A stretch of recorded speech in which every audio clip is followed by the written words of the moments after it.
Welcome, everybody, to the 100-Year Lifestyle, where we are transforming health and longevity worldwide so that you and your loved ones can live, truly live at 100% for 100 years and beyond. And listen, if you're going to live to 100, you're going to need to eat. And the better you eat, the healthier you're going to be, the more you're going to enjoy a sensational century. So we have a friend of mine, a good friend from Food Forest Abundance. He's the Chief Storyteller of Food Forest Abundance. Big welcome, a lot of love for Jim Gale. Thanks for joining us, my friend. Well, thank you so much, Dr. Plasker. It's a pleasure to be here, and it was wonderful to meet you at the Next Steps conference. You know, what we're going to share today on this show is the solution to all of the world's biggest problems. And I don't say that lightly. When we transform our lands into poison-free, healthy, regenerative agriculture, when we grow food instead of lawns, then we reverse deforestation and mass extinction. We reverse cancer and diabetes and heart disease. We end world hunger. We end tyranny simply by using our resources wisely.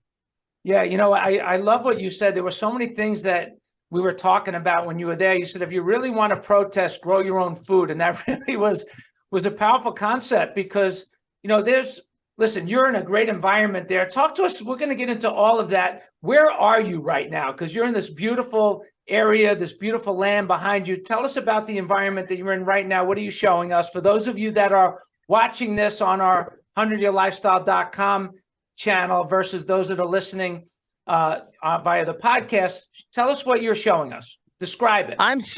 I'm showing you a food forest in Central Florida. Now, 12 months ago, there was nothing here but sand, Florida sand. Now, 12 months later, because we designed it properly and we installed it properly, we now have an incredible food forest that provides a lot of food. Like, really, after time, within 3 or 4 years, you won't even be able to see from here to the beehives. It'll be a complete wall of productivity, food, abundance, butterflies, birds, bees. It's paradise. And this can happen anywhere. We've got people in Minnesota and Arizona and in the deserts all over. This same strategy with, of course, different plants can be done all over the world. And it's beautiful. And so, you know, what I loved about what you said is that you can take any lawn or your lawn wherever you are, and you could make your own garden there to grow your own food, depending on the environment that you're in. And so a lot of people, Jim, are hesitant about starting a garden, creating a garden. What are the biggest reasons that you find that people won't start? Well, there's 3 forms of BS. There's bad science, which we're all very aware of lately.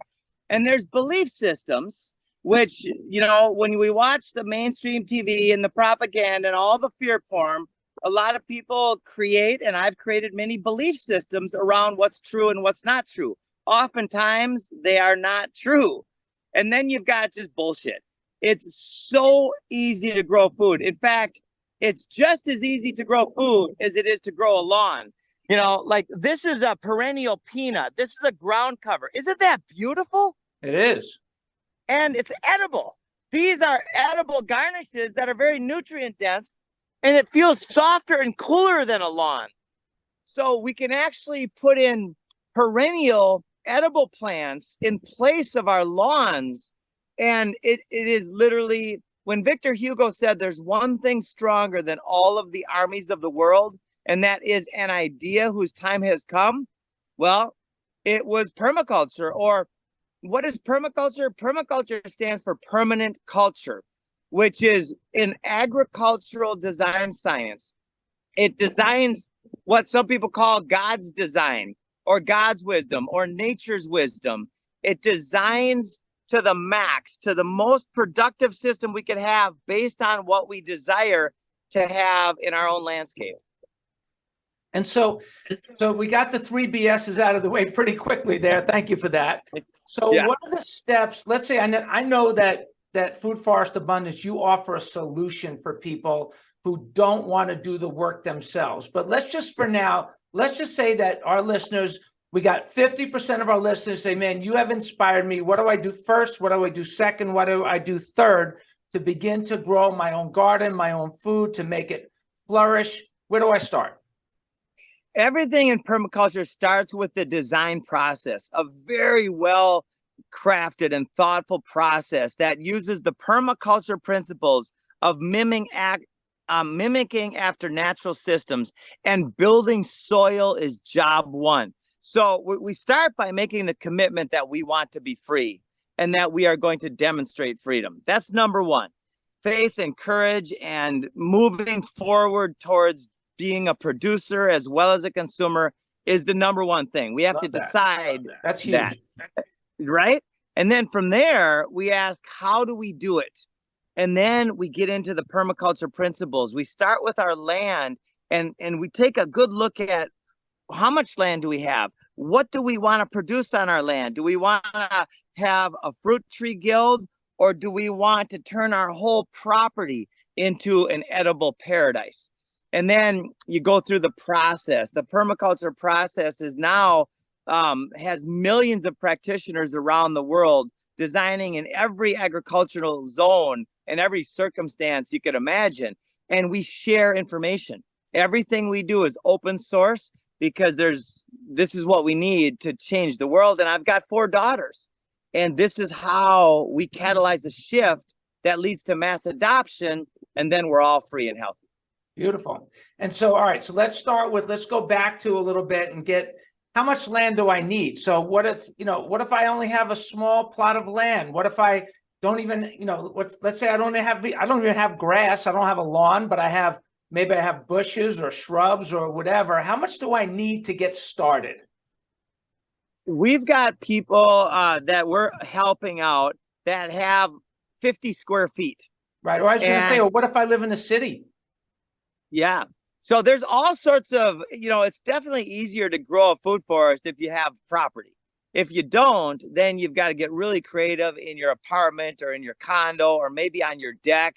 A lot of people do raised beds where they put garden boxes and they fill them with all sorts of herbs and spices and sweet potatoes and cucumbers. Sometimes their cucumbers are going across their living room floor. We've seen it all. So it's a matter of deciding that you want to start growing food. You could turn a closet. The cannabis industry has shown us that we can turn closets into grow rooms and grow prolific plants using different types of techniques. But what our main focus is the suburban backyard and then farms around the world. On 1 acre of permaculture designed food forest, you can make as much money as you can on 100 acres of what we call traditional agriculture, monoculture agriculture, which is destroying our planet. And here's how. In a permaculture system, which is based in perennial edible landscapes. And this is an important difference. A lot of people, when they think about gardening or farming, they imagine annual crops. Annuals are plants that you plant a seed, you get the harvest, and then you take seeds from that plant, as long as it's not GMO'd, right? Those are just pure toxic. And then you take those seeds and you replant. So they're annuals because they last about 1 season. Perennials are plants that you plant once and they continuously produce more and more and more for generations and sometimes even thousands of years. There is an olive tree on the Greek Isle of Crete that has been producing olives for over 2,000 years. That's a perennial edible landscape. So I'll tell you a great story. So about 5 years ago, my wife and I, Lisa and I, we went to Italy, and in the southeast of Italy, the heel of the boot area in Puglia, they have, based on the Greek system, they copied the Greek system 3,000 years ago. There are 3,000-year-old olive trees there, and they are still producing fruit. And I order from there. I get fresh olive oil off the tree there every year, because the difference from that oil to what is today, I'm going to bring you some when I come to visit you next month. Awesome. Yeah. So, and we love it. And the difference is just fantastic. So I can totally understand what you're saying and have experienced that myself. So keep going. You're doing great. That's so amazing. I mean, think about the seeds and the life. You know, nature's system or God's system is infinite in its ability to produce abundance. You can count the seeds in an apple, but you cannot count the apples in a single seed. A single seed could have bazillions of apples come from it, right? And that's the design. That's the abundance that we live with once we realize it, right? This idea of scarcity is a control mechanism. Fear and scarcity are the lie that the controllers have perpetrated on the people forever. The solution is when we turn our energy away from the poisons and poison producers, and we simply use our resources wisely, starting with our hearts and minds, and then, of course, going into our landscapes. Yeah, it's beautiful. And so what are some of those most common perennials that people would start with? It all depends on what agricultural zone you live in. Like Okay. in Minnesota, there's plums and pears and apples and many types of kiwi and grapes and all sorts of different ground covers and blueberries and blackberries and raspberries. So Minnesota, in fact, my buddy has 300 different species of food growing on his Minnesota food forest near the tip of Lake Superior.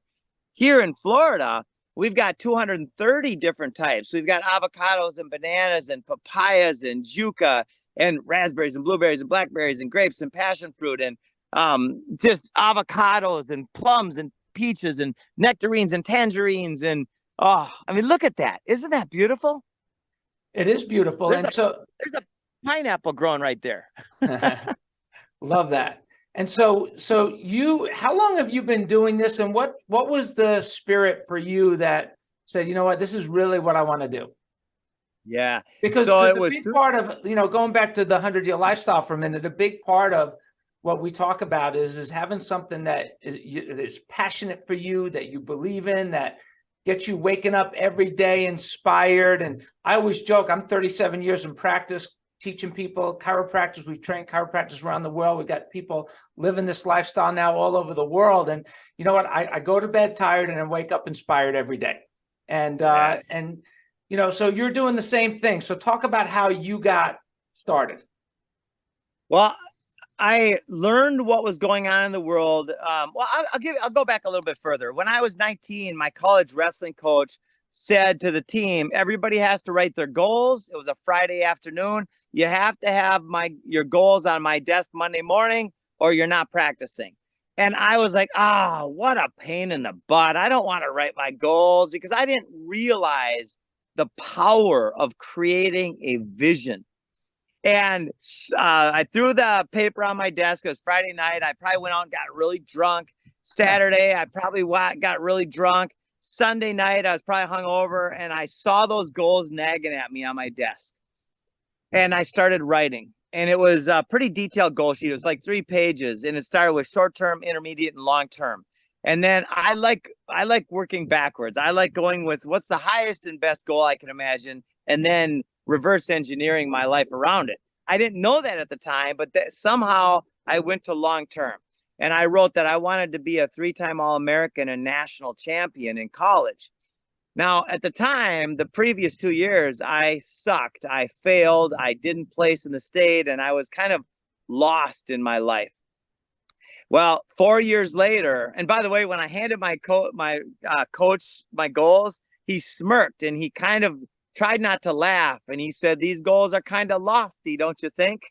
His implication was there's no way I was going to achieve those goals because of my previous failures. But it was too late, because I had already lived them in my mind. When I started writing, I started visualizing, and I started feeling. And that's the most important piece of the puzzle. It's not the vision or the sound. It's the feeling that I got from achieving my goals in my mind. And 4 years later, I was a 4-time All-American and national champ.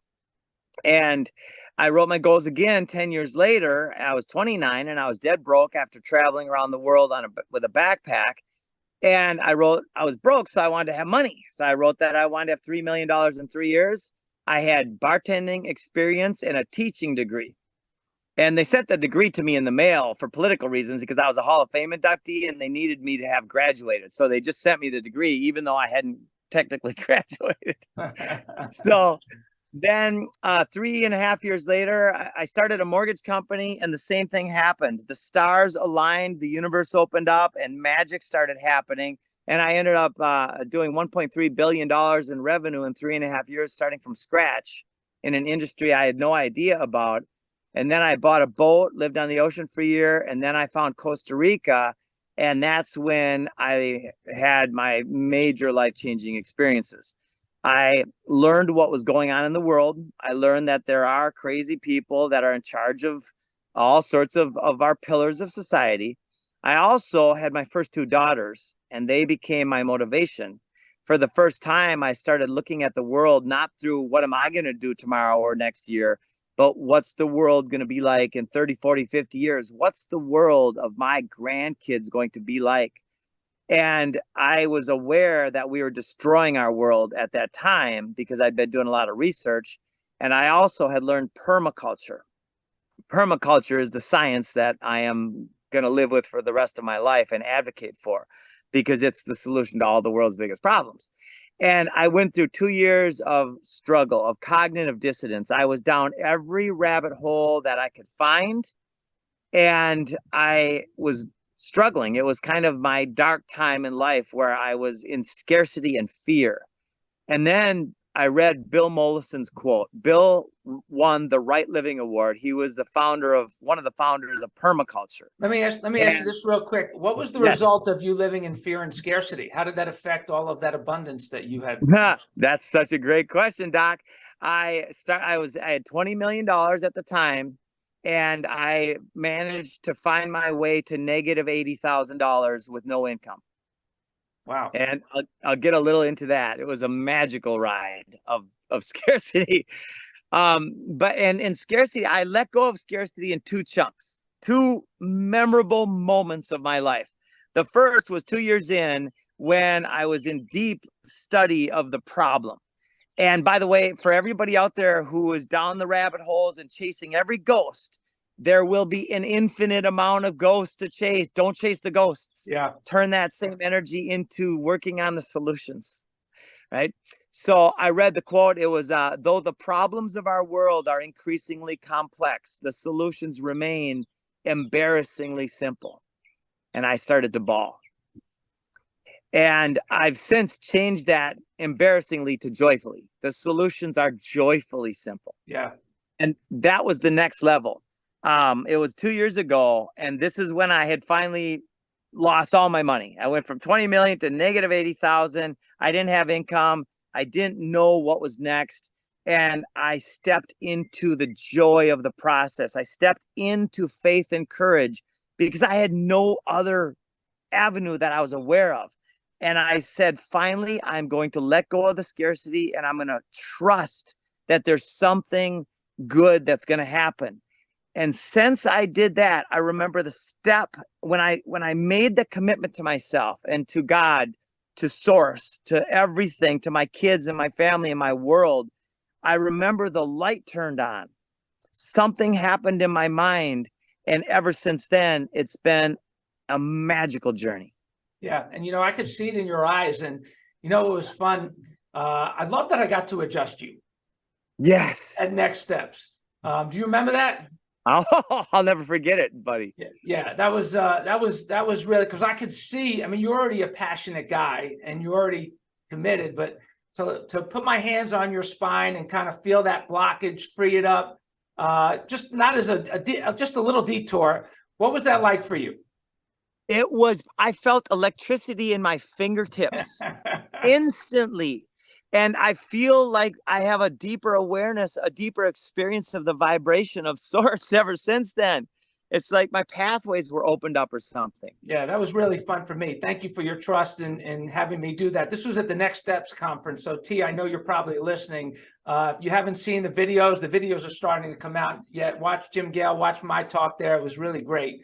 Awesome. So, all right, let's circle back, little detour there. So you let go of fear. You started to enjoy the process, the growth, no longer living in fear, but really living out your vision. And so now here you are, you have committed yourself to permaculture and this process. And you're not only doing it for yourself, you have created a system so that anybody with a lawn or anybody with some space in their yard can do it, and you can help them do it. Talk about the process.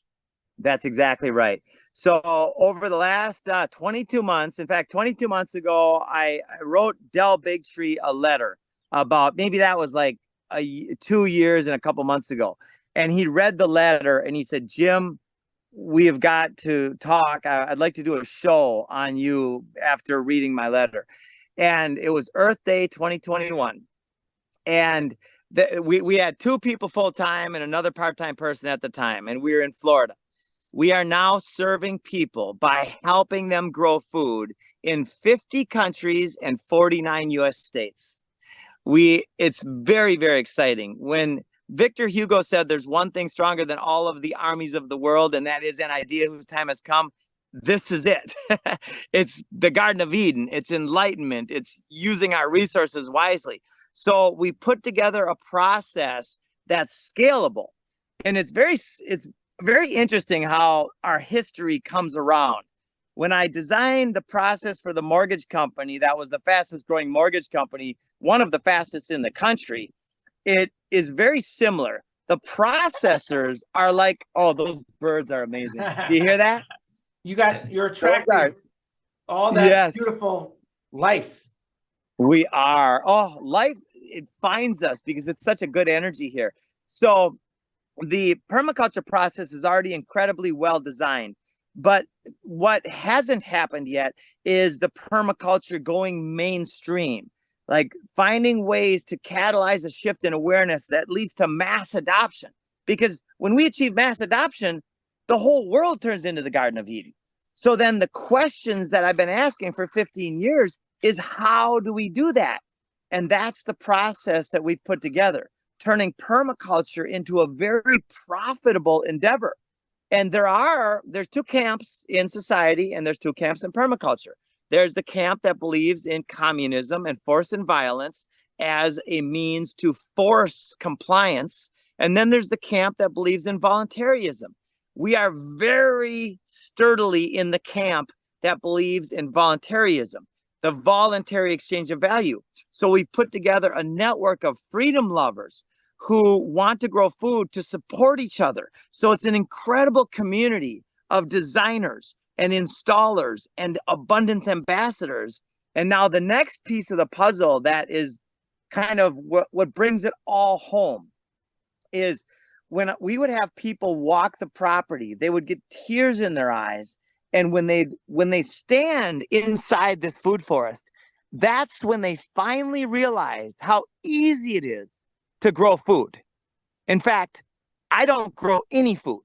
I designed the home for the food. Like the pathway here is made of seashells instead of asphalt. And when it rains, it mineralizes the soil and the ground cover. So what we do is we don't grow food, we design a home where food grows itself. So anybody out there listening, if you want to be involved in any level, it starts with the design. And we have a 30-minute, anybody who wants to start can talk to one of our professional food forest designers, our permaculture designers, for 30 minutes for free and get at least started. And then for people who want to take it to the next level, we can also do a full landscape blueprint for you. Beautiful. Well, well, that's exciting. I'm on that list. We're going to make it happen. We're going to look into doing all of that, like you're saying. And so here's a question that came up when I was talking to a friend about this. What if your lawn has been using, because you didn't know, you were in the dark. What if you have been using chemicals on your lawn, like glyphosate, which we all know is billions of dollars of lawsuit settlements, which is not enough, and I don't know if anybody's gone to jail yet, but some people need to go to jail. What if you have that history on your property? What can you do? So the good news is that nature's design is infinitely more powerful than these poisons. As long as we build in the right plants. Plants actually eat poisons. certain types of hemp can cure the soil from radioactive particles. And it's just like what you teach, Dr. Plasker, is all of the solutions are found in the proper care of the human frame and health and nutrition. The soil is like the immune system of Mother Nature. Beautiful. So when we build proper soil by putting mulch and then the right guilds together, a guild is a community of plants that support each other. You've got your beneficial insect attractors like your flowers, which are beautiful. And then you've got your nitrogen fixers like perennial peanut here. And then you've got your understory and overstory fruit trees and your herbaceous layer. Now, for people who are like, I don't know how to do that, you don't need to know how to do that. That's what we do. We design every single layer of the soil, every layer of the food forest from underground all the way up to the overstory fruit trees and the vines. And then once the design is in hand, then the installation for anybody who knows how to read a map and use a shovel is relatively easy.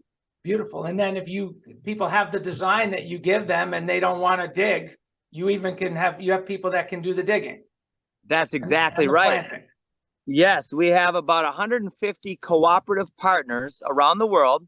Our co-op partners are the installers of food forests. We have Freedom Farm Academies going up in Thailand, in Ghana, Africa. In fact, this is so exciting. We're designing Freedom Farm Academies for an orphanage in Peru right now. So the orphanage is going to turn into a completely self-reliant food, water, and energy production system that also has a nursery component to make profits for the kids at the nursery or at the orphanage. I love that.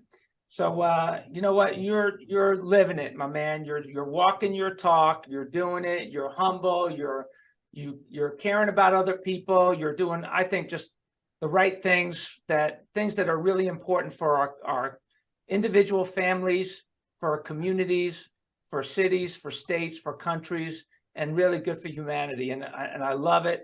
I'm really a fan. And so how do people contact you if they want to learn more? Where should they go? To foodforestabundance.com, foodforestabundance.com. And we're also all over social media, especially the free speech platforms like Telegram and Unite.live. And then we would love to start by having a conversation with you for free about what your vision is for your property. And this is where it gets exciting. When we start layering in the details of what's possible, that's when people's minds are blowing. I love that. Well, listen, for everybody listening, maybe it's time, just exactly the right time for you to start growing your own food forest abundance in your own yard, where you live, becoming independent, finding that freedom, that inner confidence, that strength, knowing that you're doing something that's great for your family, for the environment, and you're doing it within the space that you live. Nothing could be better than that, in my opinion. So Jim, I love and appreciate you. I'm going to see you soon. I'm going to come visit you down there with Lisa, and we'll get to know each other even better. And for everybody listening, your 100 is coming. You make the call. Thanks for being with us, everybody.